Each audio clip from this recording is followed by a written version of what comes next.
Okay, hello every one, it's me Chandru. And ഇന്നത്തെ വീഡിയോയിൽ നമ്മൾ ഡിസ്കസ് ചെയ്യാൻ പോകുന്ന പൈതൽ ചൽത്താ ഹുവ ആദ്മി എന്ന് പറയുന്നൊരു കവിതയാണ്. എഴുതിയത് സ്വപ്നിൽ ശ്രീവാസ്തവാണ്. അപ്പോൾ ഇതാണ് ഇന്നത്തെ വീഡിയോയിൽ നമ്മൾ നോക്കാൻ പോകുന്നത്. ഇത് ക്ലാസ് 10 ഹിന്ദിയിലെ ഒരു ചാപ്റ്ററാണ്. അപ്പോൾ നമുക്ക് സ്റ്റാർട്ട് ചെയ്യാം. ആദ്യം തന്നെ നമുക്ക് കവിയെക്കുറിച്ചൊന്ന് നോക്കാം.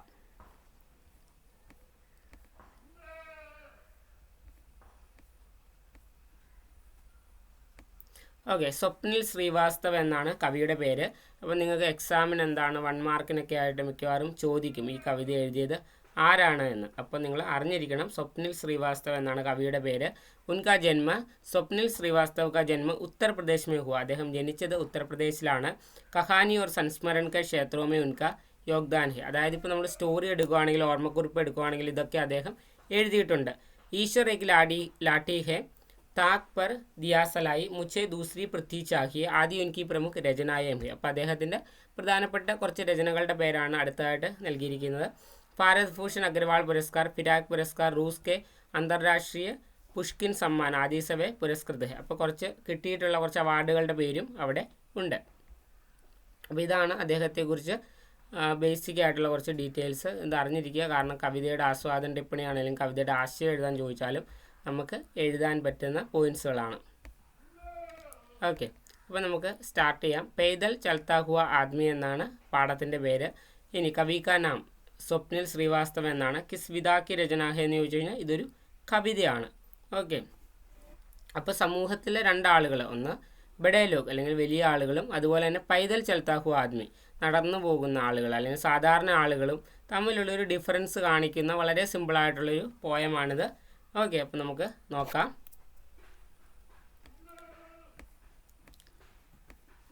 ഇപ്പം നമ്മൾ 78ാമത്തെ പേജ് നമ്മൾ ടെക്സ്റ്റ് ബുക്കിൽ നോക്കുകയാണെങ്കിൽ തന്നെ അറിയാം, ഒരു ഡ്രോയിങ് ആണത്. ഓക്കെ, ഒരു സിറ്റിയാണ്. അവിടെ കുറേ ആളുകൾ ഇങ്ങനെ വണ്ടികളിൽ പോകുന്നുണ്ട്. അതുപോലെ തന്നെ എന്താണ്, കുറേ ആളുകൾ നടന്ന്, അതായത് എന്താണ് ഡെയിലി രാവിലെ ജോലിക്ക് പോകുന്നവരാണ്. കുറേ പേര് കാറുകളിലും കുറേ പേര് നടന്നും.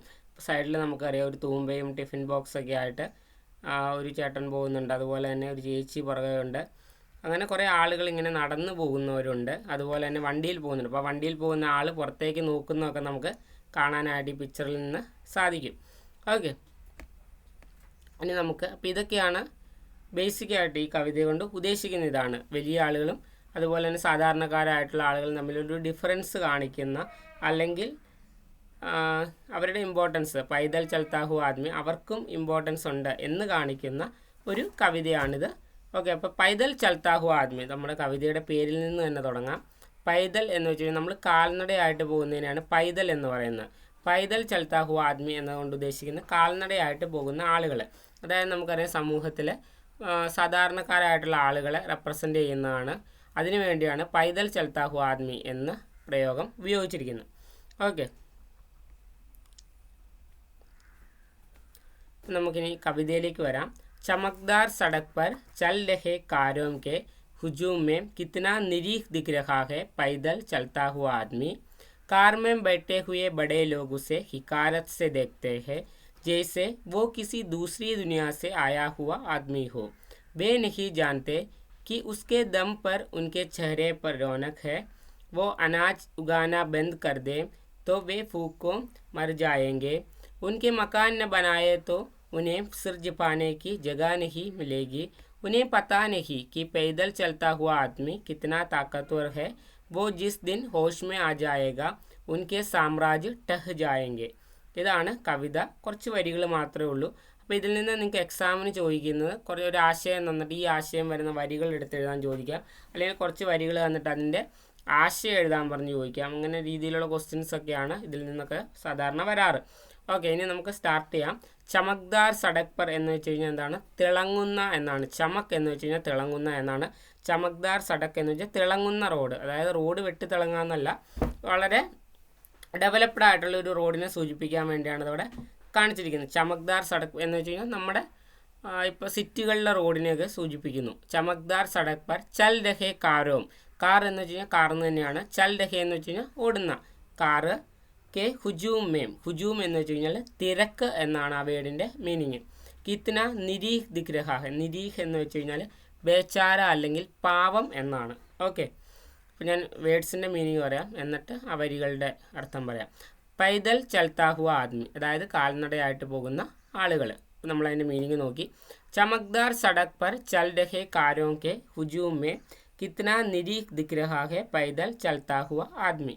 അതായത് എന്താണ്, വളരെ തിളങ്ങുന്ന റോഡുകളിലൂടെ കാറുകൾ ഓടുന്നുണ്ട്. ആ ഒരു തിരക്കിനിടയിൽ, ആ കാറുകളുടെ തിരക്കിനിടയിൽ വളരെ പാവമായിട്ട് കാണപ്പെടുന്നുണ്ട് ആര്?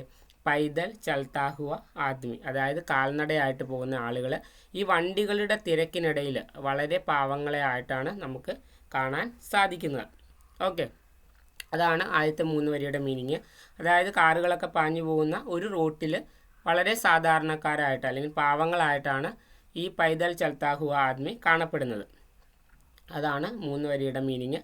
ഇനി നോക്കാം. കാർമേം ബൈഠേ ഹുയെ ബഡേ ലോഗ് ഉസെ ഹിക്കാരത് സെ ദേഖ്തേ ഹെ. കാർമേം എന്ന് വെച്ച് കഴിഞ്ഞാൽ കാറിൽ, ബൈഠേ ഹുയെ എന്ന് വെച്ചാൽ ഇരിക്കുന്ന, ബഡേ ലോഗ് എന്ന് വെച്ച് കഴിഞ്ഞാൽ വലിയ ആളുകൾ, ഉസെ അവരെ, ഉസെ എന്നിവിടെ ഉദ്ദേശിച്ചിരിക്കുന്ന പൈദൽ ചൽത്താ ഹുവ ആദ്മിനെയാണ്.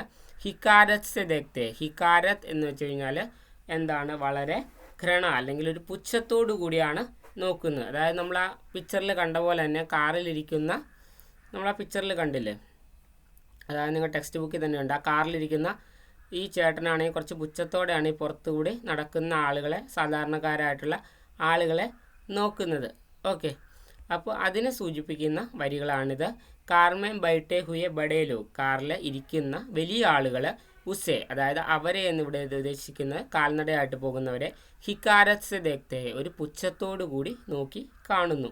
ഓക്കെ, അപ്പോൾ ഇതിനകത്ത് ഈ വരികൾ തന്നിട്ട് ഇവിടെ ഉസെ കോൻ ഹെ എന്ന് വേണമെങ്കിൽ നിങ്ങളുടെ അടുത്ത് ചോദിക്കാം. ഉസെ എന്ന് പറയുന്നത് ഇവിടെ ആരാണ്? പൈദൽ ചൽത്താ ഹുവ ആദ്മിയാണ്. ആരെയാണ് അവിടെ ഉസെ എന്നതുകൊണ്ട് ഉദ്ദേശിക്കുന്നത് എന്നൊക്കെ പറഞ്ഞ് എക്സാമിന് ചോദിക്കാം. അപ്പോൾ നമുക്ക് അടുത്ത വരിയിലേക്ക് പോകാം. ജയ്സെ വോ കിസി ദൂസരി ദുനിയാ സെ ആയാ ഹുവ ആദ്മി ഹോ. അപ്പോൾ അവരങ്ങനെ നോക്കാനുള്ള കാരണം എന്താണ്? ജയ്സെ വോ കിസി ദൂസരി ദുനിയ, ദൂസരി ദുനിയ എന്ന് വെച്ചാൽ മറ്റൊരു ലോകത്ത് നിന്ന്, ആയാ ഹുവ എന്ന് വെച്ചാൽ വന്ന, ആദ്മി ഹോ ആളുകൾ. അതായത് എന്താണ്, ഈ കാറിലിരിക്കുന്നവർ പുച്ഛത്തോടെ പുറത്തേക്ക് നോക്കിയാണ്. അതിന് കാരണം ആ പുറത്തുകൂടി നടക്കുന്നവർ മറ്റേതോ ലോകത്ത് നിന്ന് വന്നവരാണെന്നുള്ളൊരു തോന്നൽ അവരുടെ മനസ്സിലുണ്ട്. അതായത് ഈ കാൽനടയായിട്ട് പോകുന്നവരെന്താണ്, മറ്റൊരു ലോകത്ത് നിന്ന് വന്നവരാണെന്നൊരു തോന്നലാണ് അവരുടെ മനസ്സിലുള്ളത്. ജയ്സെ വോ, വഹ എന്നിവിടെ ഉദ്ദേശിക്കുന്നത് ആരെയാണ്? പൈദൽ ചൽത്താ ഹുവ ആദ്മീനെയാണ്. ഓക്കെ, അപ്പോൾ കാറിലിരിക്കുന്നവർ കുറച്ച് പുച്ഛത്തോടു കൂടിയാണ് അവരെ നോക്കുന്നത്. കാരണം അവർക്ക് തോന്നുന്നത് ഈ കാൽനടയായിട്ട് പോകുന്നവർ മറ്റൊരു ലോകത്ത് നിന്ന് വന്നവരാണ് എന്നാണ്. ഓക്കെ, ഇനി അടുത്ത വരിയിലേക്ക് പോകാം. ബേ നഹി ജാൻതേക്ക് ഉസ്കെ ദം പർ ഉൻകെ ചെഹ്റേ പർ റോനക് ഹെ. ഇവിടെ വേ എന്ന് ഉദ്ദേശിക്കുന്ന ബഡേ ലോകിനെയാണ്, അല്ലെങ്കിൽ വലിയ ആളുകളെയാണ് ഇവിടെ വേ എന്ന് ഉദ്ദേശിക്കുന്നത്. വേ നഹി ജാൻതേ അവർക്കറിയില്ല. കി ഉസ്കെ ദം പർ, ഉസ്കെ എന്ന് ഇവിടെ ഉദ്ദേശിച്ചിരിക്കുന്നത് പൈദൽ ചൽത്താ ഹുവ ആദ്മി എന്നാണ്. ദം എന്ന് വെച്ച് കഴിഞ്ഞാൽ ശക്തി എന്നാണ്. ഉസ്കെ ദം പർ ഉൻകെ ചെഹ്റേ പർ, ചെഹ്റ എന്ന് വെച്ചാൽ മുഖം എന്നാണ്. റോനക് എന്ന് വെച്ച് കഴിഞ്ഞാൽ ഒരു തിളക്കം അല്ലെങ്കിൽ ചമക്ക്. അപ്പോൾ എന്താണ്, അവർക്കറിയില്ല, അല്ലെങ്കിൽ ഈ ബഡേ ലോകിന് അറിയില്ല അവരുടെ മുഖത്ത് ഉള്ള ഈ ഒരു പ്രകാശത്തിന് കാരണം ആരാണ്? ഈ കാൽനടയായിട്ട് പോകുന്നവരാണ്, അല്ലെങ്കിൽ കാൽനടയായിട്ട് പോകുന്നവർ കാരണമാണ് അവരുടെ മുഖത്ത് ഇന്നീ തിളക്കം ഉള്ളത്. അതെന്തായിരിക്കും? ഈ കാൽനടയായിട്ട് പോകുന്നവരാണ് എല്ലാ സൈറ്റുകളിലൊക്കെ ജോലി ചെയ്യുന്നതും, അവർക്ക് വേണ്ടി ബിൽഡിങ്ങുകൾ പണിയുന്നതും, അതുപോലെ തന്നെ അവർക്ക് വേണ്ടി ജോലി ചെയ്യുന്ന ആരാണ്? ഈ സാധാരണക്കാരായിട്ടുള്ള ആളുകളാണ്. അപ്പോൾ അവർ കാരണമാണ് ശരിക്കും ഈ ബഡേ ലോകിൻ്റെ മുഖത്ത് എന്താണ്, ഒരു തിളക്കം അല്ലെങ്കിൽ ഒരു സന്തോഷം ഉള്ളത്. ഓക്കെ, അവരാണ് അതിൻ്റെ ബേസിക് ആയിട്ടുള്ള കാരണം. ഇപ്പോൾ എന്താണ്, അവരൊരു ദിവസം ജോലി ചെയ്യില്ല എന്ന് വെച്ച് കഴിഞ്ഞാൽ ഈ ബിൽഡിങ്ങുകളും സിറ്റികളും ഒക്കെ ഉണ്ടാക്കാൻ പറ്റുമോ? ഒരിക്കലും സാധിക്കില്ല. ഓക്കെ, അപ്പം ഈ ലോകത്ത് എല്ലാ ജോലിക്കും അതിൻ്റേതായ ഇമ്പോർട്ടൻസ് ഉണ്ട്. അതുപോലെ തന്നെ എല്ലാ ജോലിക്കാരുടെ ആവശ്യവും ഉണ്ട്. അടുത്ത വരിയാണ് വഹ അനാജുഗാന ബന്ദ് കർദേത്തോ വേ ഫൂക്കോ മർ ജായെങ്കെ. വഹ എന്നിവിടെ ഉദ്ദേശിച്ചിരിക്കുന്നത് ആരെയാണ്? സാധാരണക്കാരായിട്ടുള്ള അല്ലെങ്കിൽ പൈദൽ ചൽത്താ ഹുവ ആദ്മീനെയാണ്. വഹ അനാജുഗാന, അനാജുഗാന എന്ന് വെച്ച് കഴിഞ്ഞാൽ അവർ കൃഷി ചെയ്യുന്നത് നിർത്തിക്കഴിഞ്ഞാൽ, അനാജ് എന്ന് ധാന്യം വിളയിക്കുക എന്നാണ്. അപ്പോൾ അവർ ധാന്യം വിളയിക്കുന്നത് നിർത്തി കഴിഞ്ഞാൽ, ബന്ദ് കർണ എന്ന് വെച്ചാൽ നിർത്തുക എന്നാണ്. തോ വേ ഫൂക്കോ മർ ജായെങ്കെ, വിശപ്പ്, ഫൂക്ക് എന്ന് വെച്ചാൽ വിശപ്പാണ്, വിശപ്പിനാൽ അവർ മരിക്കും. അതായത് ഈ പൈദൽ ചൽത്താ ഹുവ ആദ്മി ധാന്യം വിളയിക്കുന്നത് അല്ലെങ്കിൽ കൃഷി ചെയ്യുന്നത് നിർത്തി കഴിഞ്ഞാൽ അവർ, അതായത് ബഡേ ലോഗ് എന്ത് സംഭവിക്കും അവർക്ക്? അവർ വിശപ്പിനാൽ മരിക്കും. അപ്പോൾ ഈ സാധാരണക്കാരായിട്ടുള്ള ആളുകൾ കൃഷി ചെയ്യുന്നത് നിർത്തിക്കഴിഞ്ഞാൽ ഈ വലിയ ആളുകൾ വിശപ്പ് കൊണ്ട് മരിച്ച് പോകും.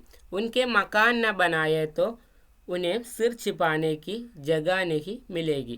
ഉൻകെ മക്കാൻ എന്ന് വെച്ച് കഴിഞ്ഞാൽ അവരുടെ എന്നിവിടെ ഉദ്ദേശിച്ചിരിക്കുന്ന ബഡേ ലോകിനെയാണ്. അപ്പോൾ ബഡേ ലോകിൻ്റെ മക്കാൻ എന്ന് വെച്ച് കഴിഞ്ഞാൽ വീട് അല്ലെങ്കിൽ ബിൽഡിങ്ങുകൾ ന ബനായത്തോ എന്താണ് നിർമ്മിച്ചില്ലെങ്കിൽ ഉന്നേം അതായത് അവർക്ക് എന്ന് വെച്ച് കഴിഞ്ഞാൽ ബഡേ ലോകിന് തന്നെയാണ്. സിർ ചിപ്പാനെ തലയൊളിപ്പിക്കുക എന്നാണ് ഇവിടെ ഉദ്ദേശിക്കുന്നത്. ഒരു മേൽക്കൂര, ഓക്കെ, തലയ്ക്ക് മുകളിലൊരു മേൽക്കൂര, അതാണ് അവിടെ മീനിങ് ആയിട്ട് വരുന്നത്. സിർ ചിപ്പാനേക്ക് ജഗ എന്ന് വെച്ചാൽ സ്ഥലം എന്നാണ്. ജഗാനഹി മിലേഗി തല ചായ്ക്കാനൊരു ഇടന്ന് വേണമെങ്കിൽ നമുക്ക് പറയാം. അതായത് ഈ സാധാരണക്കാരായിട്ടുള്ള ആളുകൾ ഇവരുടെ ഉൻകെ എന്ന് വെച്ച് കഴിഞ്ഞാൽ ഈ ബഡേ ലോകിൻ്റെ വീടുകളും ബിൽഡിങ്ങുകളും ഒന്നും നിർമ്മിച്ചില്ലെങ്കിൽ അവർക്ക് തല ചായ്ക്കാനൊരിടം ഉണ്ടാകില്ല. ഓക്കെ, അതായത് ഈ സാധാരണക്കാരായിട്ടുള്ള ആളുകൾ ഈ വലിയ ആളുകളുടെ ബഡേ ലോകിൻ്റെ വീടുകളും ബിൽഡിങ്ങുകളും നിർമ്മിച്ചില്ലെങ്കിൽ എന്താണ് അവർക്ക് തല ചായ്ക്കാനൊരിടം പോലും കിട്ടില്ല. കാരണം നമുക്കറിയാം ഇപ്പോൾ എത്ര വലിയ ആളാണെങ്കിലും ജോലി അല്ലെങ്കിൽ ഒരു ബിൽഡിംഗ് നിർമ്മിക്കണമെങ്കിൽ സാധാരണ ആളുകളുടെ ഹെൽപ്പ് കൂടിയേ തീരുള്ളൂ. ഓക്കെ, उन्हें पता नहीं कि पैदल चलता हुआ आदमी कितना ताकतवर है. കാരണം അവരൊരു പുച്ഛത്തോടു കൂടിയാണ് അവരെ നോക്കി കാണുന്നത്. പക്ഷേ ഉന്നയും പത്താനഹി അവർക്കറിഞ്ഞുകൂടാ കി പൈദൽ ചൽത്താ ഹുവ ആദ്മി അതായത് കാൽനടയായിട്ട് പോകുന്നവരെ കിത്ന താക്കത്വർ ഹെ. താക്കത്വർ എന്ന് വെച്ചാൽ ശക്തി എന്നാണ്. അവർക്ക് എത്രത്തോളം ശക്തി ഉണ്ടെന്ന് ഇവർക്ക് അറിയില്ല. ഉനയം എന്നിവിടെ ഉദ്ദേശിച്ചത് ബഡേ ലോകിനെയാണ്. അപ്പോൾ ഈ ബഡേ ലോകിനെ അറിഞ്ഞുകൂടാ കാൽനടയായിട്ട് പോകുന്നവർക്ക് എത്രത്തോളം ശക്തി ഉണ്ടെന്ന്. വോ ജിസ് ദിൻ ഹോഷ്മേ ആ ജായേഗ. വഹ് എന്ന് വെച്ച് കഴിഞ്ഞാൽ ഇവിടെ പൈദൽ ചൽത്താ ഹുവ ആദ്മീനാണ് ഉദ്ദേശിക്കുന്നത്. പൈദൽ ചൽത്താ ഹുവ അല്ലെങ്കിൽ കാൽനടയായിട്ട് പോകുന്നവർ എന്നാണോ, ഹോഷ് എന്ന് വെച്ച് കഴിഞ്ഞാൽ ബോധം എന്നാണ്, അവർക്കൊരു ബോധം വരുന്നത്. ഉൻകെ സാമ്രാജ്യ ടെഹ് ജായെങ്കിൽ. ഉൻകെ സാമ്രാജ്യം എന്ന് വെച്ച് കഴിഞ്ഞാൽ ഈ ബഡേ ലോകിൻ്റെ സാമ്രാജ്യം എന്ന് വെച്ച് കഴിഞ്ഞാൽ സാമ്രാജ്യം എന്ന് തന്നെയാണ്.